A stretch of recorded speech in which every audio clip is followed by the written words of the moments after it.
মার মতো দরদি যুবক, মার মতো দরদি যুবক এই জমিনে নাই। মা বলিয়া ডাক দিলে গো আল্লাহ খুশি হয়। এই দুনিয়ায় মা যে কি জিনিস আমার মতো কয়জনে বুঝবে আমি জানি না। 12 বছর বয়সে মা হারাইয়া দুনিয়ার কত দেশে গেলাম, আমার মায়ের মতো একটা চেহারার মা পাইলাম না। আমার নবীও কাঁদতেন আর বলতেন সাহাবীরা রে, আমি আমার মা আমেনার মতো একটা মা কোথাও পাইলাম না। হে আমার টিলাবাড়ির যুবক ভাইরা রে, তোমার চোখে এক ফোঁটা পানি আসেনি দেখো। এখানে অধিকাংশ গ্রামের ঘরের মানুষ, কারো বাড়ি রংপুর, দিনাজপুর, মাদারীপুর, ফরিদপুর, শরীয়তপুর, ময়মনসিংহ, কিশোরগঞ্জ, বরিশাল, বাকেরগঞ্জ, নেত্রকোনা। আমি তোমাদের দুইটা পাও ধরে বলে দিয়ে যাই, তুমি যখন লঞ্চে ওইটাই ঢাকায় আসছো বাবা, তোমার মা লঞ্চের সামনে দাঁড়ায় কাপড়ের আসল দিয়ে চোখ মুছছিল আর বলছিল দাদু রে, ও দাদু আবার তোর মুখখানা কবে দেখবো গো। আল্লাহ তুমি দেখো আমার বাইরে কান্দে গো। এই মাসমার মধ্যে কার মা নাই জানি না। আমার নবীর কষ্টের কথা শুনিয়া যারা কান্দে এদেরকে বেঈমান করে দুনিয়ার থেকে নিও না। এদেরকে দুনিয়ার থেকে কখনো তুমি বেঈমান করে বিদায় করে দিও না। এ কেরানীগঞ্জের যুবক এখন নিজের গুনার কথা মনে করে কাঁদবার চিল্লাবা। সরমনার মাঠে যাইয়া দেখো গো, সরমনার পাগলগুলা হাত কেন মুসরামুসরি করে, লাফালাফি করে এটা জানুনি? এদের সাথে মাওলার একটা যোগাযোগ হয়ে যায় রে। আরে জাহান্নামের বয়ান যখন শুরু হয়ে যায়, মাওলার ইশকের আগুন যখন কলিজায় লাইগা যায় গো বাবা, এই আগুন এমন ভাবে উঠিয়া যায় মনে চায় জাহান্নামের আগুনের ফুলকি এখন উঠিয়া গেছে। এ কেরানীগঞ্জের যুবক রে, আজকে 23শে সেপ্টেম্বর মাওলারে দেখাইয়া দাও। 23শে সেপ্টেম্বর আমার আল্লাহর দেখা। মালিক কোন নবীর উম্মত হইছি, নবীর মা পায়খানে গেল ঘেরান কয়, প্রস্রাবখানায় গেল ঘেরান কয়, রাস্তার পাশ দিয়ে গেলে পাথরের মূর্তিরা সালাম দেয়, পাহাড়ে সালাম দেয়। আহারে দুনিয়ার সব মাইনা লব গো, আমার এতিম নবীরে গালি দিলে রে জায়গায় পুইতা ফেলব।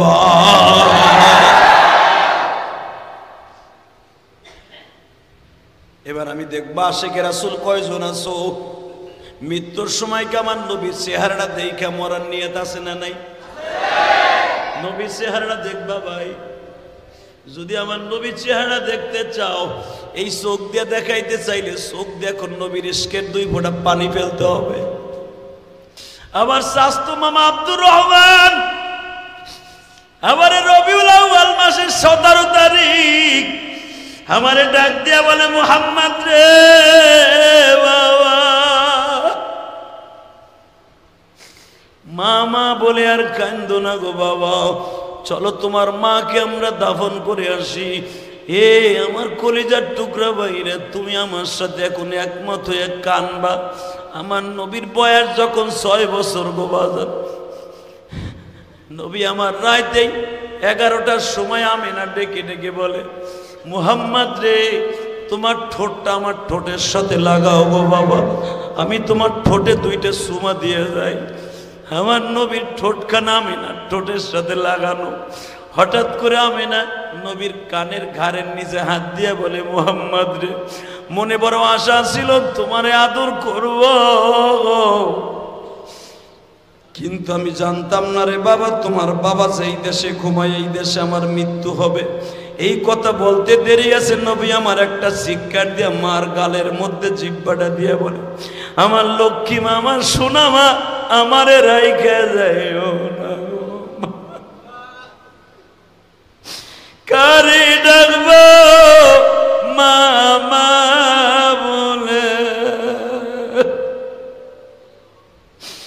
মারে ডাকবা মামা বলে,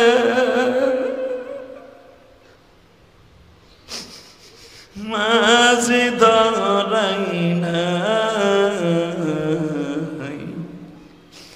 আমার মতো জনম দুঃখী এই মাহফিলে না, আমার মতো জনম দুঃখী এই মাহফিলে না। নবী আমার যখন বলে কারে ডাকবো মামা বলিয়া,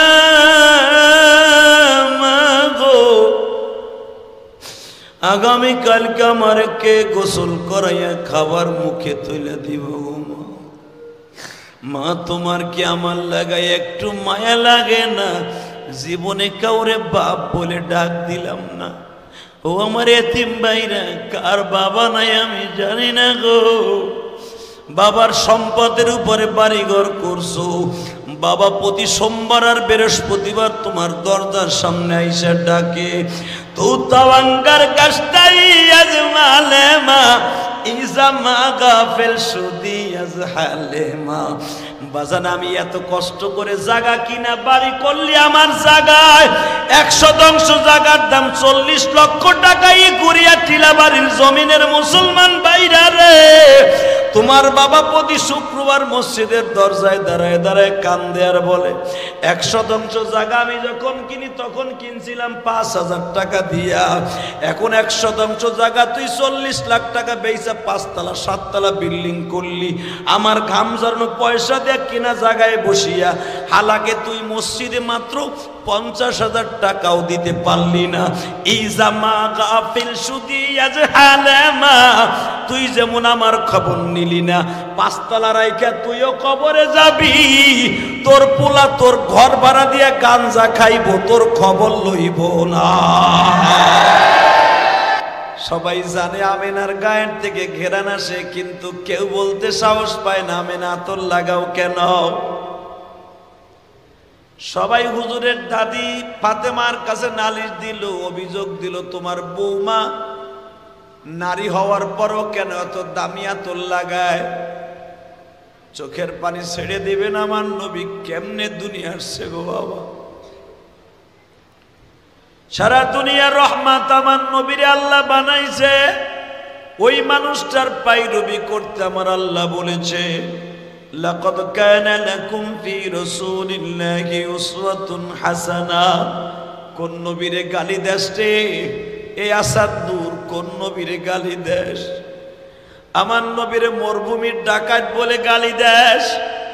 দীপ্ত কণ্ঠে একটা যুবক তাকবীরের ধ্বনি দিয়ে সারা দুনিয়া কাঁপাই দিবি মিডিয়ার সামনে। এই নাস্তিক আসাদ নূর লুপা মুফাসসির, তোরা কোন ঘরে জন্ম নিছর জানি না, তোদের মা বাবা কেডা তাও জানি না। তোরা কি জানোস আমার নবী দুনিয়া আসার আগে তার মাকে মানুষ দেখলে পাগল হয়ে যাইত। সমস্ত মক্কার মহিলারা এক হয়ে গেল, হুজুরের দাদির কাছে নালিশ দিল তোমরা জানো না কিলাবে তোমাদের নামে বিচার দিব। বিচার কার কাছে দিব? তোমার স্বামী আব্দুল মুত্তালিবই তো বিচারক। সব মহিলারা পুরুষটা নালিশ দিল, আমিনা স্বামী মরার পরে কেন এত দামি আতর লাগায়? কিন্তু আব্দুল মুত্তালিব বলতে সাহস পাচ্ছে না, কারণ পোলার বউ কেমনে কই লজ্জা লাগে। মা তুমি আতর লাগায়ও না, কিন্তু আতর যে কোথার দিকে আসে বাবা দুনিয়ার কেউ জানে না। নবী আমার প্রাণের নবী, নবী আমার জানের নবী, তোমরা চিনো না যারে না বানাইলে বাবা কিছুই হইতো না। যারে না বানাইলে বাবা কিছুই হইতো না। মুসা নবী হায়াত পাইছে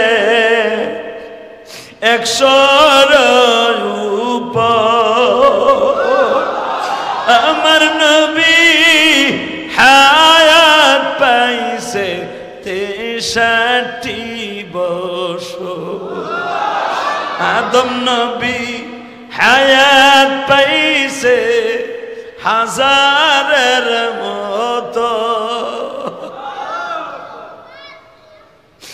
আমার নবী হায়াত পাইছে 63 বছর। আমিনার কাছে সবাই সন্দেহ করে কেন এত দামি ঘেরান আসে, কিন্তু কেউ বলতে সাহস পায় না। কেমনে বলবো? সবাই যাইয়া হুজুরের দাদির কাছে নালিশ দেয়, তোমার পুত্রবধূরে এই আওয়াজ দিতে না করো, এই সেন লইতে না করো।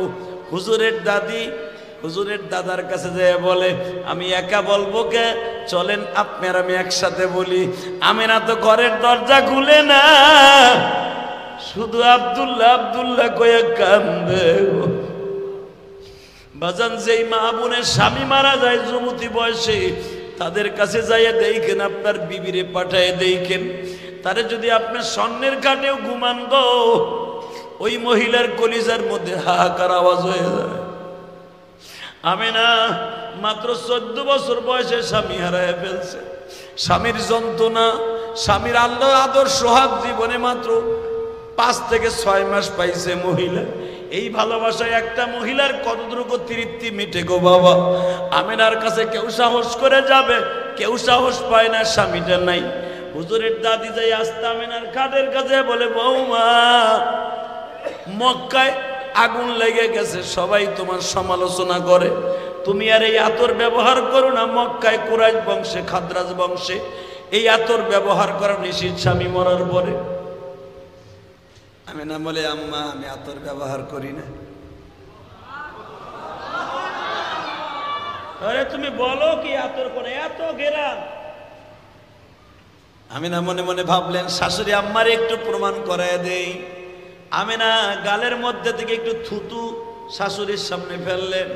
বাজান, থুতু ফেলতে দেরি আছে, পুরা আব্দুল মুত্তালিবের পেশাব ঘেরানে ময় হয়ে গেছে। নবী আমার জানের জান গো, নবী আমার প্রাণ, যারে না বানাইলে বাজান কিছুই না হইতো। যারে না বানালে কিছু হইতো না। হে প্যাডে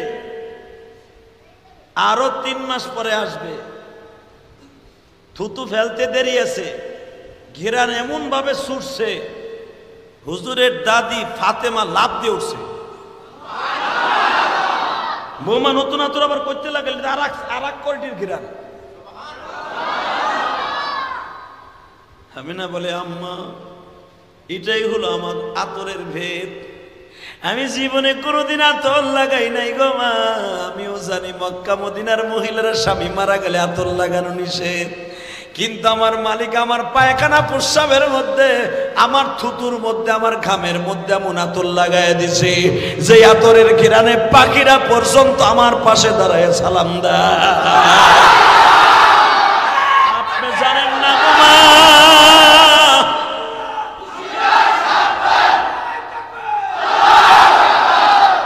আপনি জানেন না গো মা, এই মুহাম্মদ আমার পেটে আসার পরে আমি যদি বাথরুমে যাই, আমার বাথরুম থেকে মিসকম্বারে ঘেরান আসে। আমি যদি প্রস্রাব করায় যাই গো মা, আবার প্রস্রাবের থেকে মিসকম্বারে ঘেরান আসে। কারণ কি জানেন, কোরআনে আল্লাহ তো বলেই দিলেন, মামা আরসালনাকা ইল্লা রাহমাতাল লিল আলামিন। পৃথিবীতে কোন নবীর কালেমার মধ্যে রসুল নাই, অনলি ওয়ান একজন মাত্র নবীর কালেমার মধ্যে রসুল আছে। মিষ্টি সুরে কালেমাটা শুনতে চাই, লা ইলাহা ইল্লাল্লাহু। কালেমার মধ্যে রসুল আছে না নাই? মুসা নবীর কালেমার মধ্যে আছে। মুসা কালিমুল্লাহ আছে, ঈসা রূহুল্লাহ আছে, আদম সফিউল্লাহ আছে, হারুন নবিউল্লাহ, ইব্রাহিম খলিলুল্লাহ।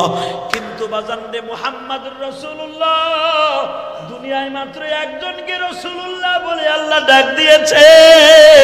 সেই রাসূলুল্লাহ মায়ের গর্ভে তার পায়খানা প্রস্রাব থেকে পাক গন্ধ আসবে, আমার মালিক এইটা চায় না গো।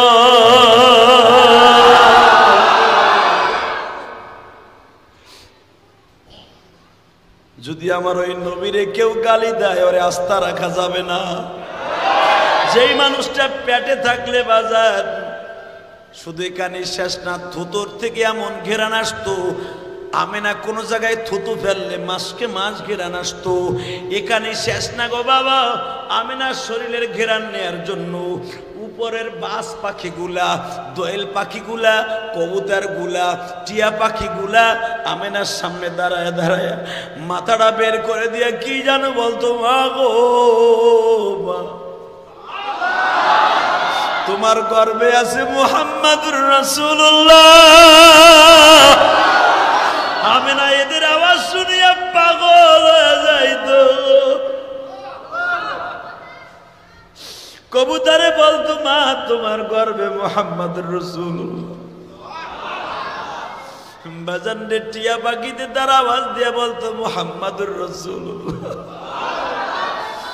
যেই কুয়ার থেকে আমেনা বালতি ভরে ভরে পানি তুলতো, ওই কুয়ার পানির মধ্যে থেকে আওয়াজ আসতো মুহাম্মদুর রাসূলুল্লাহ। কুয়ার পানি হুজুরের ফুপিরা বালতি ভরে তুলতে গেলে 100 ফুট নিচে চলে যাইতো, আর আমেনা যখন কুয়ার পাশে যাইতো, কুয়ার পানি 100 ফুট উপরের থেকে কুলে চলে আসতো। এই কুরিয়ার যুবক ভাইরা রে, যেই মানুষটার মা ওই মানুষটা গর্ভে থাকার কারণে এত ফ্যাসিলিটি পাইতে পারে গো। আমার নবীর মা মুসলমান কি বাবা অন্য ধর্মের ইখতিলাফ আছে, কিন্তু আমরা তো মুসলমানের ঘরে জন্ম নিয়েছি। নবীর মা যদি নবীর গর্ভে থাকার কারণে আল্লাহ তো ফ্যাসিলিটি দিতে পারে, ওই নবীর কালেমা পড়ে আমরা এই মাহফিলে বসছি, ওই নবীর প্রেম লয়ে যদি একটা আওয়াজ দিতে পারি গো, সারা দুনিয়ার নাস্তিক গুলারে মাওয়ার মতো বানাইয়া জান্নাতের টিকিট কাটতে পারি।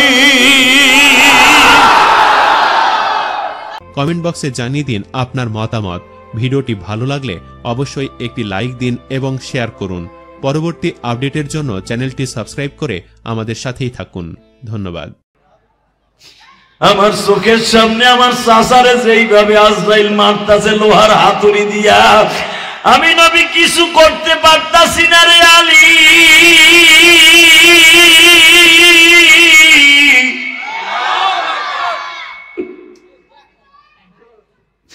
কারণ আমার আল্লাহর ওয়াদা, বেঈমান ফাসিক ফুজ্জারের জান এমন ভাবে কবজ করবে, একটা ছাগলকে জবাই না দিয়া চামড়া সেলাই করলে যত কষ্ট, এর চাইতে 100 গুণ বেশি কষ্ট বেঈমানের মৃত্যু। আমি কিছুই করতে পারতাছি না আলী, এখনো তুই তোর বাবার পাও দুটো জড়াই ধরে বল। আমি তো চাচার কাছে যাইতে পারতাছি না, বেঈমান গুলা পাশে বসা। আলী একবার পায়ে হাত দেয় আর একবার ঠোঁটের সাথে চুমা দিয়ে বলে, আমার আব্বা তুমি অন্তত আমার নবীর কথা মতো আঙ্গুল দিয়ে বুঝাইয়া দাও, তুমি এক খোদা মাইনা নিছো। বাজানরে বারবার আবু তালেব বলতেছে, আমার ধর্মের পরে আমারে মরতে দে, আমারে ডিস্টার্ব করিস না। বাজান হযরত আলী ঘরের থেকে বের হইয়া, জাফর ঘরের থেকে বের হইয়া চিৎকার মেরে মেরে কাঁদে আর বলে, নবীজি আপনি অর্ডার দিলে আমার চাচারে পুরাই মাইরে, আপনার চাচা আমার বাবারে পুরাইয়া মাইরা ফেলতাম। বদমাইশের পয়সা থেকে লাভ নেই। আমার নবী বলে, না রে আলী, আমি আজরাইলের সাথে কথা কইছি, আমার চাচা বেঈমান হয়েছে, কিন্তু আমার চাচারে মৃত্যুর সময় কষ্ট দেওয়া যাবে না। আমার চাচারে ঠিকই আস্তে করে জানটা নিয়ে যাবে, কিন্তু আমার দুঃখ, আমার চাচার আমি কালেমা পড়তে পারলাম। নবী আমার এত জোরে জোরে কানছে, জীবনে কোনোদিন এত জোরে জোরে চিল্লাই চিল্লাই কান্দে নাই। ওদের সাথে হাত পিটাইতেছে, আমার নবী চুলগুলাকে টানতাছে, দাড়িগুলাকে এইভাবে টানতাছে। আল্লাহ আমি কি করলে আমার চাচা কালেমা পড়বে, কি করলে সালেমা কালেমা পড়বে, তুমি আমার শিখাই দাও, আমি ওই কাজটাই করব, ওই কাজটাই করব। তুমি যদি সবই পারো, তুমি সব পারো। ইন্নামা আমরুহু ইযা আরাদা শাইআন আন ইয়াকুনা লাহু কুন ফায়াকুন। তুমি সব পারো, সব পারো। হেদায়েতের মালিক আমি না, তুমি সব পারো। বলো আমি কি করলে আমার চাচা কালেমা পড়বে? উপরের থেকে আওয়াজ আসলো, নবী আর কাজ হবে না। আবু তালেব শেষ। নবী আমার চোখ দুটা লাল করতে করতে খাদিজার বাড়ি গেলেন। আল্লাহু আকবার বলেন। আপনারা জানেন আবু তালেবের কবর আর খাদিজার কবর মাঝখানে খালি একটা কবর, পাশাপাশি কবর। এবার দিলটা নরম করবেন। কে কইছে আপনার গুনাহ মাফ হইব না? আমার মালিক এখনই আপনার গুনাহ মাফ করবে। আমার আল্লাহ তাকায় থাকে কখন বান্দার চোখের এক ফোঁটা পানি পড়ে। আমি জানি এই মজমার মধ্যে অনেকের জনম দুঃখিনী মা নাই, বাবা নাই। আমি জানি নিজের গুনার কথা মনে করে, জীবনের সব গুনার কথা মনে করে কাঁদবেন, রব্বে কারিম আপনারে মাফ করে দিবেন। খাদিজা বলে, নবী এইভাবে চোখগুলা লাল দেখতেছে ডালিমের কওয়ার মতো, এরকম কেন? খাদিজা তুমি শোনো নাই? না, আমার চাচা মারা গেছে, তুমি শুনছো? নবী আমি শুনছি সে বেঈমান অবস্থায় মারা গেছে, এই জন্য আমি তারে আর দেখতে যাই নাই। আল্লাহু আকবার জোরে বললেন না? আমি শুনছি জীবনের সর্বোচ্চ চেষ্টা আপনি করেছেন, যেই চেষ্টা পৃথিবীতে কোনো ভাতিজা তার চাচার জন্য করে না। আমার স্বামীর যেখানে সম্মান নাই, ওরে আমি দেখতে যাইতে পারি না। নবী গো, আপনি এইভাবে ভাঙ্গা পড়েন না, এইভাবে কাঁদেন না, এইভাবে কাঁদেন না, এইভাবে কাঁদেন না।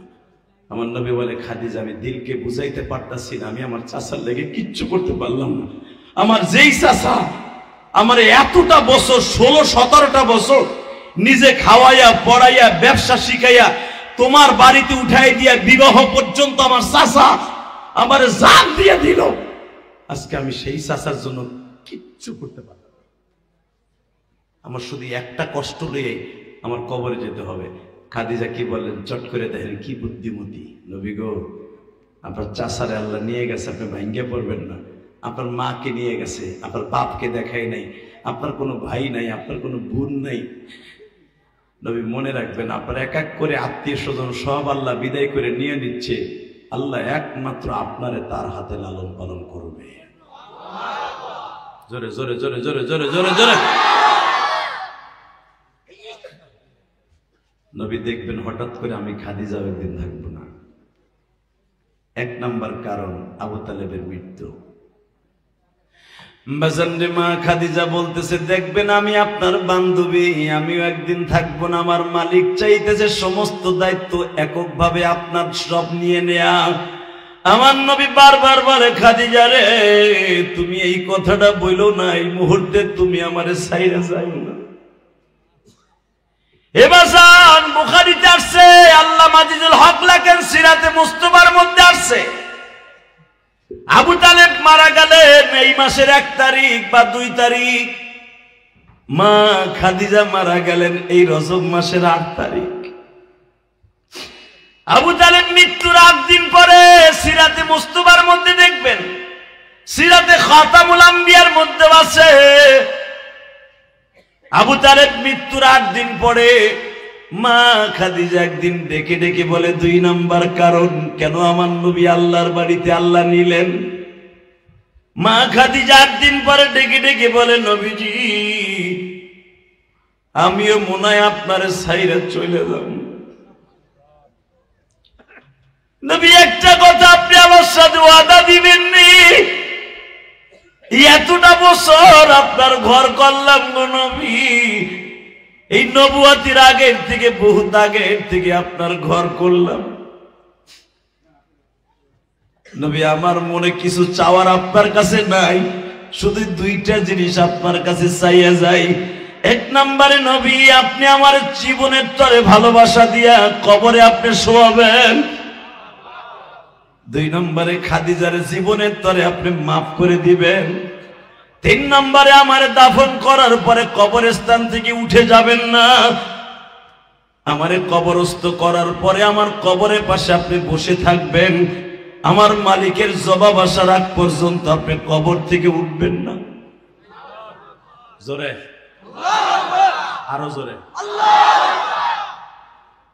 এই পৃথিবীর শ্রেষ্ঠ মহামানব যে কবরের পাশ দিয়া হেঁটে গেলে বুঝতে পারে যে এই কবরে আযাব হচ্ছে না রহমত হচ্ছে। আজকে বাংলার জমিনে আমার সেই নবীরে গালি দেয়, আছে না নাই? আপনারা জানেন গত বছরে আকাড়া মুদি,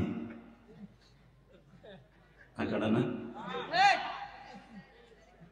আকাড়া মুদি ওর দেশে আমার প্রিয় হাবিবকে চরিত্রহীন বলে ওর এক পুরোহিত গালি দিয়েছিল, যার প্রতিবাদে চুনকুটে চৌরাস্তায় কিন্তু আমরা প্রতিবাদ সভা করেছিলাম। গেছিলেন না আপনারা? মুসলিউদ্দিন সিরাজের নেতৃত্বে, আবুল খায়ের ভৈরবীর নেতৃত্বে, বড় মসজিদের নেতৃত্বে আপনার পাগলের মতো আশেকের রাসূলগুলো ছুটে গিয়েছিলেন ওই বেঈমানদেরকে ভারতের জমিনে ফাঁসির কাস্টে ঝুলানোর মতো, ক্ষুদিরামের মতো এই প্রতিবাদে আপনারা গিয়েছিলেন, গেছিলেন না? আপনি কি জানেন ওই বদমাইশকে অতি তাড়াতাড়ি ছেড়ে দিবে? আপনি জানেন না তো? ভারতের পার্লামেন্টে, দিল্লির পার্লামেন্টে পাশ হয়ে গেছে, যে কোনো মুহূর্তে তাকে ছেড়ে দিবে। আমরাও মিডিয়ার মাধ্যমে দীপ্ত কণ্ঠে বলতে চাই, গোস্তাকে রাসূল, পৃথিবীর শ্রেষ্ঠ শত্রু, মুসলমানের শত্রু, এই পুরোহিতকে যদি ছেড়ে দেওয়া হয় সারা পৃথিবীতে দাবানলের মতো আগুন লাগবে। কথা ঠিক না বেঠে? জোরে বলো ঠিক না বেঠে? যেদিন শুনবো পেপার পত্রিকায় আসবে পুরোহিতকে ছেড়ে দেওয়া হয়েছে, বাংলাদেশে একটা প্রতিবাদ সভা হবে। ওই প্রতিবাদ সভায় জান প্রাণ দিয়ে হাজির হতে রাজি আছেন না নাই? রাজি আছেন না? কিন্তু হাত উঠায় দাও।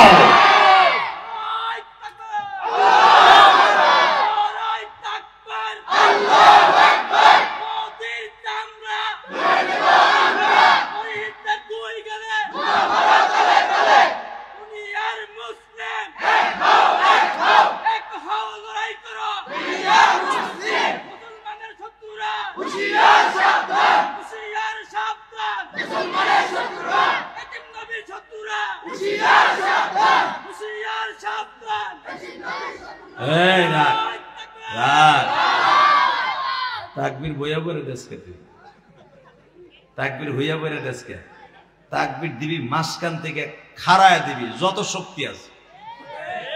রেডি? মাহবিলে মাঝখান থেকে একটা মারো তো দেই, কে দিবা?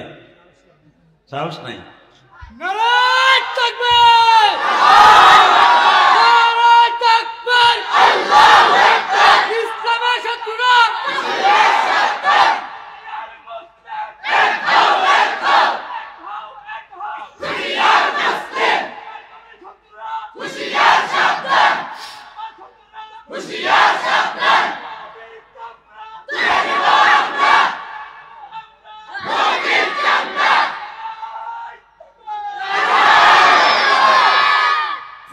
কালীগঞ্জের মুসলমান, খেজুরবাগের মুসলমান, এই মাইকেলা, মাইকের আওয়াজ বাড়াও তো, তোমার মাইক তো ভালো, এমন হচ্ছে কেন আজকে? এই বিগত সরকারের আমলে মুজিবুর রহমানরে গালি দিলে তাদের বাড়ি ঘরগুলো জ্বালিয়ে দেওয়া হয়েছে। মূর্তির বিরুদ্ধে কথা বললে ওই আলেমকে আয়না নামে গজব ঘরে নিয়ে গরম ডিম দিছে।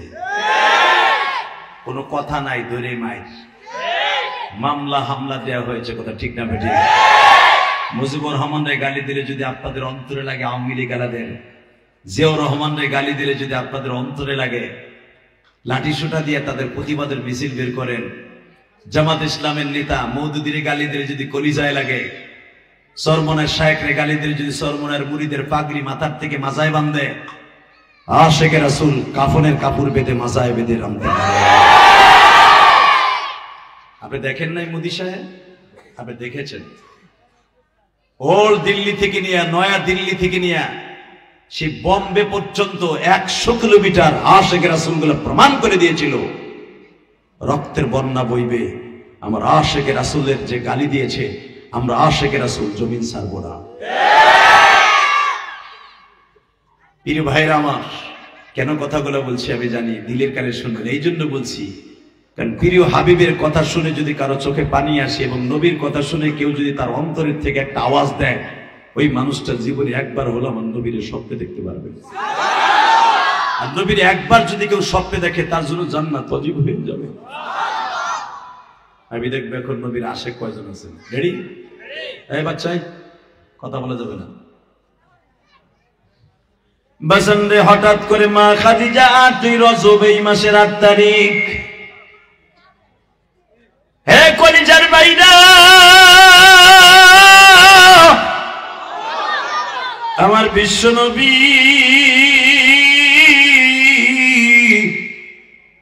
খাদিজার কথা শুনে হাক্কা বাক্কা খেয়ে গেলেন। খাদিজা, তুমি আমার ছেড়ে যাইবে, তুমি কি একবারও ভাবছো তোমার থেকে যেই জিনিসটা আমি পেয়েছি পৃথিবীর কোনো মানুষের কোনো মহিলার থেকে আমি এটা পাই নাই। তবে তুমি যা যা আমার কাছে চেয়েছো সব দিব। তুমি চেয়েছো আমার গায়ের জামা, এটা দিয়ে আমি তোমার কাফন দেব। তুমি আমার গায়ের জুব্বা চাইছো দিব, আমার পাগড়ি চাইছো দিব, আমার মেসাক দিয়ে তোমার মেসাক করাবো, সব দিব। কিন্তু শর্ত একটা, খাদিজা আমার মালিকরে বুঝাই কইও আমি তোমার মাফ করে দিছি। আপনারা জানেন মা খাদিজা চলে গেলেন। কেউ বলেন 28 দিন, কেউ বলেন 21 দিন, কেউ বলেন 15 দিনের জন্য নবী তায়েফে গেলেন। তায়েফ থেকে এই পরিমাণ মায়ের খেয়ে আসলেন। পৃথিবীতে কোন নবী এত মায়ের, এত কষ্টের মায়ের নবী খায় নাই। আপনারা জানেন 2-2.5 মাস আগে আমি মক্কায় ছিলাম। আলহামদুলিল্লাহ বলেন। এই যে চুল যে দেখতেছেন, এই চুল বাংলাদেশে আসার পরে শুধু একবার কাটছি, উমরা করে আসার পরে। তাও গোড়ার থেকে কাটে নাই, খালি উপরে থেকে কাটছি। এই চুলটা আমার মক্কার থেকে রাখা।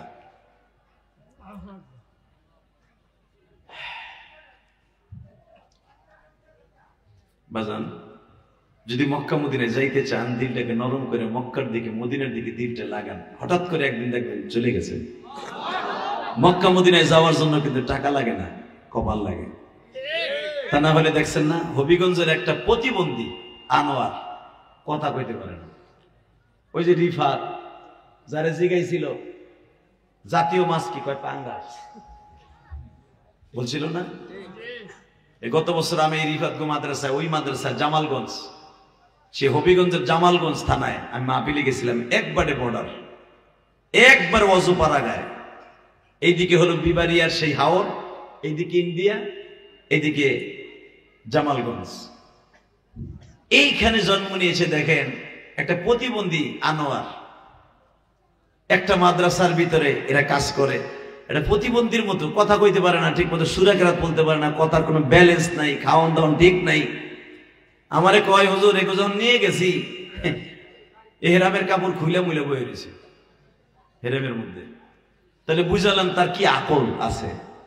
এই ছেলেটারে রব্বে কারীম উমরা করাইছে। ওই আল্লাহ আছে না? তাহলে বোঝা গেল উমরা এবং হজ করার জন্য টাকা লাগে না, কপাল লাগে। ঠিক না বেঠিক? উমরায় যাওয়ার নিয়ত আছে না? যাবেন? যাবেন ইনশাআল্লাহ। উমরায় যাওয়ার জন্য চোখের পানি লাগবে, হজে যাওয়ার জন্য চোখের পানি লাগবে। আর জীবনে একটা দিন যদি হজে যাই অথবা উমরায় যে আমার নবীর একটা দিন পাগল বানায় ফেলাইতে পারেন, পাগল নবীর সাথে একসাথে গাড়িতে জান্নাত হয়ে যাবে। নবী আমার এমনি উম্মতের পাগল। আমি কেন কথাটা বলছি এখন দিলের কানে শুনবেন। যেই মোটটা থেকে আমার নবীর মাস শুরু করেছিল, তাইবের যেই ছেলেটা সর্বপ্রথম আমার নবীর একটা ঘুষি দিয়ে ঠোঁটটা ফাটায় দিয়েছিল গো বাবা। মেরাজে যাওয়ার 3 নাম্বার কারণ, তাইবের যেই ছেলেটা সর্বপ্রথম আমার নবীর ঠোঁটটা ফাটিয়ে দিয়েছিল, কপালটাকে পাথরের আঘাত দিয়ে ফাটায় দিয়েছিল, ঠিক আমার নবীর চোখের মধ্যে বাবা সরিষার ফুল দেখতেছিল। গালটা বাঁকা করে বলতেছিল, তাইফের ছেলেরা আবার যত মারবি আমি প্রতিবাদ করুন না, কিন্তু আমি একটা কথাই বলবো, আল্লাহুম্মা গফিরলি কওমি ফাইন্নাহুম লা ইয়ালামুন। আল্লাহ এরা আমাকে চিনে না মালিক, এদেরকে তুমি কষ্ট দিও না, এদেরকে মাফ করে দিও।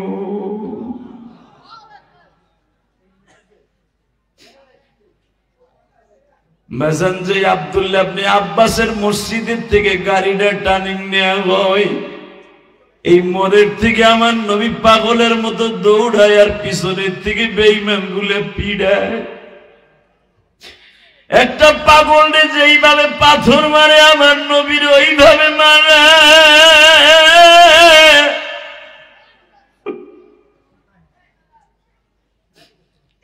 পাথর মারতে মারতে বাবা নবীরে এমন মায়ের মারে, শরীরের চামড়া গুলা ফাটিয়া ঝর্ণার মতো রক্ত গুলা ফিলকি দিয়া বেরোয়। যদি মদিনায় মক্কায় যাইতে চাও গো মামা,